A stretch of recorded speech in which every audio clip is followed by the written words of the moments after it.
Bismillahirrahmanirrahim.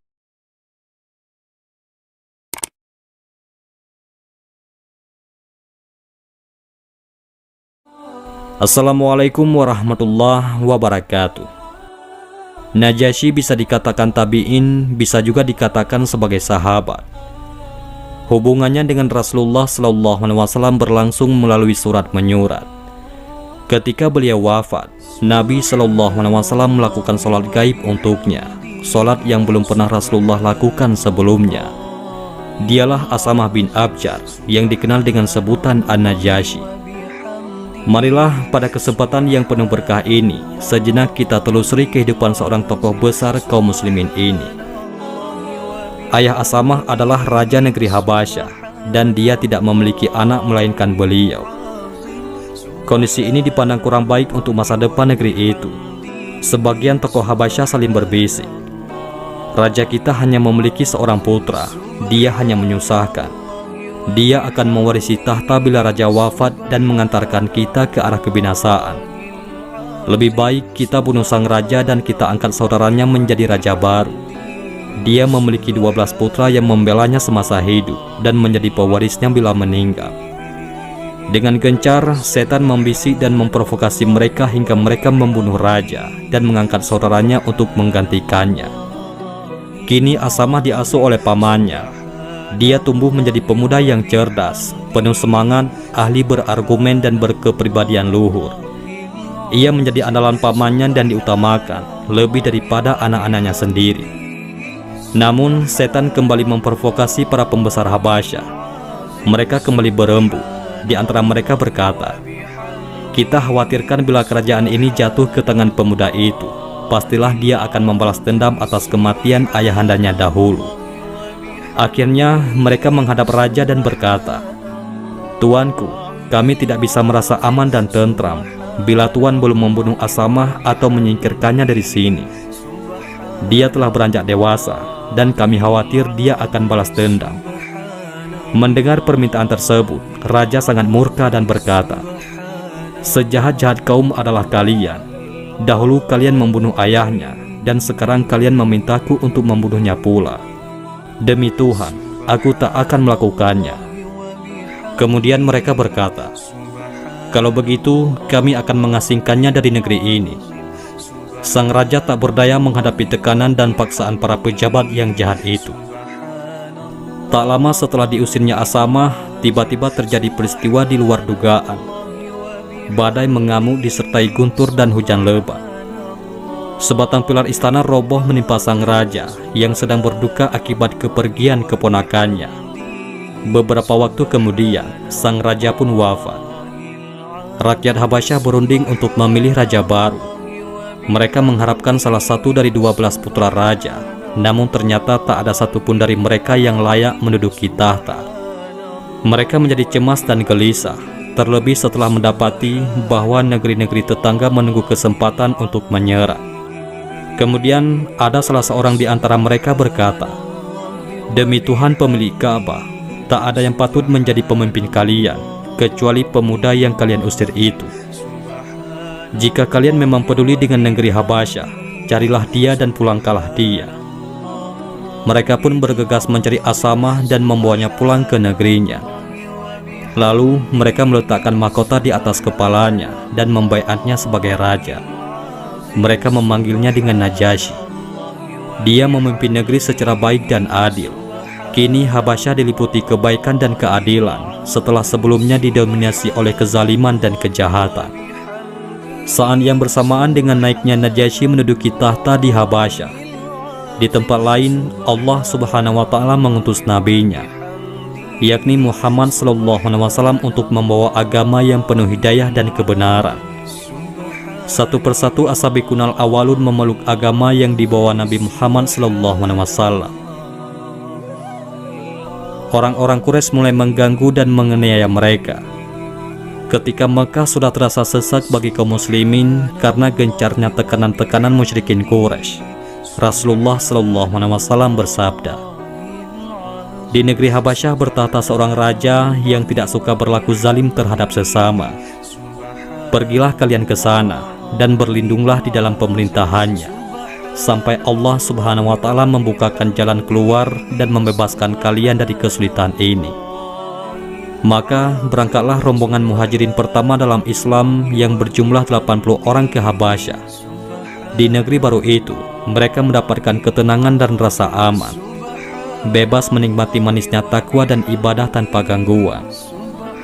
Akan tetapi, pihak Quraisy tidak tinggal diam setelah mengetahui bahwa kaum muslimin bisa hidup tenang di Habasyah. Mereka segera berunding menyusun makar untuk menghabisi kaum muhajirin atau menarik mereka kembali ke Makkah. Mereka mengirimkan 2 orang utusannya kepada Najasyi di Habasyah. Keduanya orang pilihan dan pandai berdiplomasi, yaitu Amr bin As dan Abdullah bin Abi Rabi'ah. Mereka berangkat dengan membawa hadiah-hadiah dalam jumlah besar untuk Najasyi dan para pejabat tinggi Habasyah yang dikenal menyukai barang-barang dari Makkah. Sesampainya di Habasyah, keduanya terlebih dahulu menjumpai para pejabat sambil menyuap mereka dengan hadiah-hadiah yang dibawa. Keduanya berkata, "Di negeri Anda telah tinggal sejumlah pengacau dari kota kami. Mereka keluar dari agama nenek moyang dan memecah belah persatuan kami. Maka jika nanti kami menghadap Najasyi dan membicarakan masalah ini, kami mohon Anda semua mendukung kata-kata kami untuk menentang agama mereka tanpa bertanya. Kami adalah kaum mereka. Kami lebih mengenal siapakah mereka dan mengharapkan agar kalian sudi menyerahkan mereka kepada kami." Setelah memilih saat yang tepat, Amr bin As dan Abdullah bin Abi Rabi'ah menghadap Najasyi. Mereka terlebih dahulu sujud, menyembah seperti yang biasa dilakukan orang-orang Habsyi. Najasyi menyambut keduanya dengan baik karena sebelumnya dia telah mengenal Amr bin As. Kemudian tokoh Quraisy itu memberikan hadiah-hadiah yang indah disertai titipan salam dari para pemuka Quraisy yang dipimpin oleh Abu Sufyan. Raja Najasyi menghargai hadiah-hadiah pemberian mereka. Kemudian Amr mulai bicara. "Tuan, telah tiba di negeri Anda beberapa orang pengacau dari kaum kami. Mereka telah keluar dari agama kami dan tidak pula menganut agama Anda.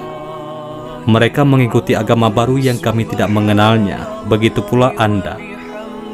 Kami berdua diutus oleh pemimpin kaum kami untuk meminta agar tuanku mengembalikan mereka kepada kaumnya. Karena kaumnya lah yang lebih tahu akibat yang dimunculkan oleh agama yang baru itu, berupa fitnah dan kekacauan yang mereka timbulkan." Najasyi menoleh kepada para penasihat istana dan meminta pendapat mereka. Mereka berkata, "Benar tuanku, kita tidak tahu tentang agama baru itu, dan tentunya kaum mereka lebih paham akan hal itu daripada kita." Najasyi berkata, "Tidak demi Tuhan, aku tidak akan menyerahkan mereka kepada siapapun sebelum mendengarkan keterangan mereka sendiri dan mencari tahu tentang kepercayaan mereka. Bila mereka dalam kejahatan, maka aku tidak keberatan untuk menyerahkan mereka kepada kalian. Namun kalau mereka dalam kebenaran, aku akan melindungi dan memelihara mereka selama mereka ingin tinggal di negeri ini. Demi Tuhan, aku tidak akan melupakan karunia-Nya kepada diriku yang telah mengembalikan aku ke negeri ini karena ulah orang-orang yang keji." Kaum muslimin yang hijrah itu pun dipanggil Najasyi ke istana. Mereka menjadi bertanya-tanya, lalu saling bertukar pikiran sebelum berangkat. Di antara mereka ada yang berkata, "Apa jawaban kita nanti jika ditanya tentang agama kita?" Yang lain menjawab, "Kita katakan saja perkara yang difirmankan Allah dalam kitabnya, dan kita jelaskan segala yang diajarkan oleh Rasulullah SAW tentang Rabb-Nya." Berangkatlah mereka menuju istana. Di sana mereka melihat Amr bin As dan Abdullah bin Abi Rabi'ah. Sementara uskup-uskup Najasyi duduk berkeliling dengan pakaian kebesaran mereka dengan kitab-kitab yang terbuka di tangan. Kaum muslimin duduk di tempat yang telah disediakan setelah memberi salam secara Islam. Amr bin As menoleh kepada mereka dan bertanya, "Mengapa kalian tidak sujud kepada raja?" Mereka pun menjawab, "Kami tidak sujud kecuali kepada Allah Subhanahu wa Ta'ala." Najasyi menggeleng-gelengkan kepala karena kagum dengan jawaban itu. Dia memperhatikan mereka dengan pandangan simpati, lalu berkata, "Apa sebenarnya agama yang kalian anut? Kalian meninggalkan agama nenek moyang kalian dan tidak pula mengikuti agama kami. Setelah memohon izin, Ja'far menjawab, "Wahai raja, sesungguhnya kami sama sekali tidak menciptakan agama baru. Akan tetapi, Muhammad bin Abdullah telah diutus oleh Rabb-Nya untuk menyebarkan agama dan petunjuk yang benar, serta mengeluarkan kami dari kegelapan menuju cahaya terang benderang. Pada awalnya, kami adalah kaum yang hidup dalam kebodohan. Kami menyembah api, memutuskan hubungan keluarga, memakan bangkai, berlaku zalim, tidak menyayangi tetangga, dan yang kuat selalu menekan yang lemah. Dalam kondisi demikian, Allah Subhanahu wa Ta'ala mengutus Rasul yang kami ketahui asal-usulnya. Kami percayai kejujurannya, amanah, dan kesuciannya untuk menyeru kami kepada Allah Subhanahu wa Ta'ala dan mengajak kami melakukan ibadah dan mengesakannya.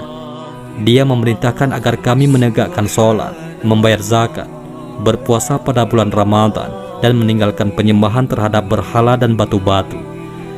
Beliau memerintahkan kepada kami agar senantiasa jujur dalam berbicara, menunaikan amanah, menyambung persaudaraan, dan menghargai darah. Beliau melarang kami berzina, bersaksi palsu, dan memakan harta anak yatim. Maka kami beriman dan mengikuti risalahnya, serta menjalankan petunjuk yang beliau bawa. Sekarang kami hanya beribadah kepada Allah saja, tiada sekutu baginya, mengharamkan segala sesuatu yang diharamkan bagi kami, dan menghalalkan segala sesuatu yang dihalalkan. Akan tetapi, kaum kami memusuhi dan menyiksa kami, agar kami kembali kepada agama nenek moyang, agar kami kembali menyembah patung-patung berhala setelah menyembah Allah Subhanahu wa Ta'ala. Mereka berlaku zalim dan menghalangi kami menjalankan agama, sehingga kami lari kemari untuk mencari tempat berlindung. Kami memilih negeri Anda dengan harapan tidak mendapatkan perlakuan yang zalim di sini." Najasyi bertanya kepada Ja'far bin Abi Thalib, "Apakah kalian membawa sesuatu yang dibawa oleh Nabi itu tentang Rabb-Nya?" Beliau menjawab, "Iya, ada." Najasyi berkata, "Tolong bacakan untuk kami." Lalu Ja'far membacakan surat Maryam. Dan ceritakanlah kisah Maryam di dalam Al-Quran, yaitu ketika ia menjauhkan diri dari keluarganya ke suatu tempat di sebelah timur. Maka ia mengadakan tabir yang melindunginya dari mereka. Lalu kami mengutus ruh kami kepadanya, maka ia menjelma di hadapannya dalam bentuk manusia yang sempurna. Maryam berkata, "Sesungguhnya aku berlindung kepada Rabb yang Maha Pemurah, jika kamu seorang yang bertakwa." Malaikat Jibril berkata, "Sesungguhnya aku ini hanyalah seorang utusan Rabb-Mu untuk memberimu seorang anak laki-laki yang suci." Maryam berkata, "Bagaimana akan ada bagiku seorang anak laki-laki, sedangkan tidak pernah seorang manusia pun menyentuhku, dan aku bukan pula seorang pezina." Jibril berkata, "Demikianlah Rabb-Mu berfirman, hal itu adalah mudah bagiku, dan agar dapat kami menjadikannya suatu tanda bagi manusia dan sebagai rahmat dari kami. Dan hal itu adalah suatu perkara yang sudah diputuskan." Maka Maryam mengandungnya, lalu ia menyisihkan diri dengan kandungannya itu ke tempat yang jauh. Maka rasa sakit akan melahirkan anak memaksa ia bersandar pada pangkal pohon kurma. Ia berkata, "Aduhai, alangkah baiknya aku mati sebelum ini, dan aku menjadi sesuatu yang tidak berarti, lagi dilupakan." Maka Jibril menyerunya dari tempat yang rendah, "Janganlah kamu bersedih, sesungguhnya Rabb-Mu telah menjadikan anak sungai di bawahmu." Al-Quran Surat Maryam ayat 16-24. Tampaklah Najasyi menangis terharu mendengarnya. Najasyi berkata kepada utusan Quraisy tersebut, "Apa yang mereka bacakan kepada kami dan apa yang dibawa oleh Isa bin Maryam berasal dari sumber yang sama. Demi Allah, aku tidak akan menyerahkan mereka sama sekali kepada kalian selama aku masih hidup." Kemudian dia bangkit dari singgasana dan pertemuan itu pun dibubarkan. Keluarlah Amr bin As dengan gusar. Ia berkata kepada kawannya, "Demi Tuhan, aku akan menghadap Najasyi lagi besok. Akan aku katakan sesuatu yang bisa membangkitkan amarahnya sampai ke dasar hatinya, sehingga dia menghabisi mereka." Abdullah bin Abi Rabi'ah yang lebih lunak sikapnya berusaha mencegah, "Janganlah engkau melakukannya, wahai Amru. Bagaimanapun mereka masih sanak famili kita, meskipun berbeda paham dengan kita." Namun Amr berkata, Demi Tuhan, aku akan katakan bahwa mereka telah menyebutkan sesuatu yang buruk tentang Isa bin Maryam. Mereka menyembunyikan sesuatu. Mereka telah menuduh Isa dan mengatakan bahwa Isa hanyalah seorang hamba. Sesuai yang direncanakan, esok harinya Amr bin As menghadap kepada Najasyi dan berkata, "Tuanku, kemarin mereka telah menguraikan sesuatu, tetapi menyembunyikan banyak hal lainnya. Mereka juga mengatakan bahwa Isa adalah hamba." Kaum muslimin kembali dipanggil ke istana. Mereka ditanya, "Apa yang kalian katakan tentang Isa bin Maryam?" Ja'far menjawab, "Kami mengatakan sebagaimana yang dikatakan oleh Nabi Shallallahu Alaihi Wasallam." Najasyi berkata, "Bagaimana kata-katanya?" Ja'far menjawab, "Beliau berkata bahwa Isa adalah hamba dan utusan Allah. Dia merupakan kalimatullah yang diletakkan kepada diri Maryam, seorang perawan yang suci." Najasyi berkata, "Demi Tuhan, tidak ada pendapat kalian yang salah tentang Isa alaihissalam seujung rambut pun." Terdengar bisikan-bisikan para uskup yang terkesan mengingkarinya. Najasyi memandang mereka dengan tajam, lalu berkata tegas, "Aku tidak peduli dengan apa yang kalian bisikan." Beliau berkata kepada Ja'far dan kawan-kawannya, "Kalian boleh tinggal dengan aman di negeriku. Barang siapa berani mengganggu kalian, akan aku tindak dengan tegas. Aku tidak sudi disuap dengan segunung emas untuk mengganggu seorang pun di antara kalian." Beliau perintahkan kepada pengawalnya, "Kembalikan hadiah-hadiah dari Amr bin As dan kawannya itu. Aku tidak membutuhkannya. Allah tidak menerima suap dariku ketika aku dikembalikan ke negeriku. Untuk apa aku menerima suap dari mereka ini?" Negeri Habasyah bergolak. Para uskup yang tidak puas dengan keputusan itu menyebarkan isu bahwa Najasyi telah meninggalkan agamanya dan mengikuti agama baru. Mereka juga menghasut rakyat agar menggulingkan rajanya. Beberapa lama, rakyat Habasyah diguncang oleh dilema besar tersebut. Bahkan beberapa orang ingin membatalkan baiatnya kepada Najasyi. Melihat hal itu, Najasyi mengabarkan situasi negeri kepada Ja'far bin Abi Thalib dan menyerahkan 2 buah kapal. Setelah siap menghadapi para pembangkang, dikatakannya kepada kaum muslimin, "Naiklah kalian ke kapal itu, amati perkembangannya. Bila aku kalah, pergilah kemana kalian suka. Akan tetapi kalau aku menang, kalian boleh kembali dalam perlindungan seperti semula." Selanjutnya Najasyi mengambil sehelai kulit kijang dan menuliskan di atasnya, "Aku bersaksi bahwa tidak ada ilah yang berhak disembah kecuali Allah, dan Muhammad adalah hamba dan utusannya yang terakhir. Aku juga bersaksi bahwa Isa adalah hambanya dan utusannya, ruhnya dan kalimatnya yang ditiupkan kepada Maryam."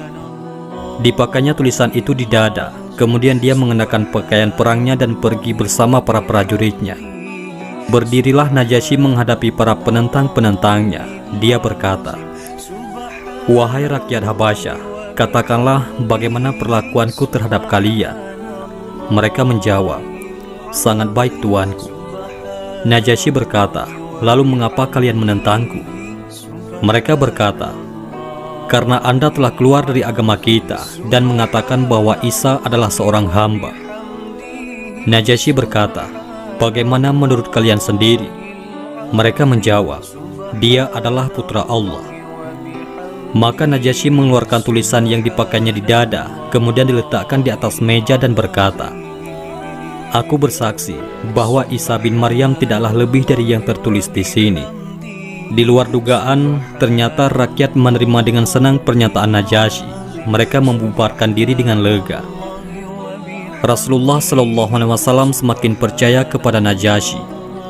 Penghargaan Najasyi terhadap muhajirin yang datang ke negerinya dan membuat mereka aman dalam perlindungannya menggembirakan Nabi Shallallahu Alaihi Wasallam.